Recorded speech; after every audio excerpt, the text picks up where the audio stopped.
حضرت شاہ ولی اللہ صاحب رحمۃ اللہ علیہ کے زمانے میں مرہٹوں کا سکہ چلا ہوا تھا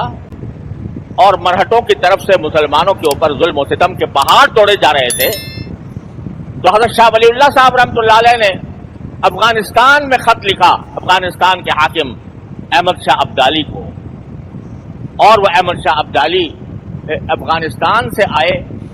اور آ کر پانی پت کی جنگ میں مرہٹوں کو ایسی عبرتناک شکست دی کہ جس کے بعد مدت تک وہ سر نہیں اٹھا سکے.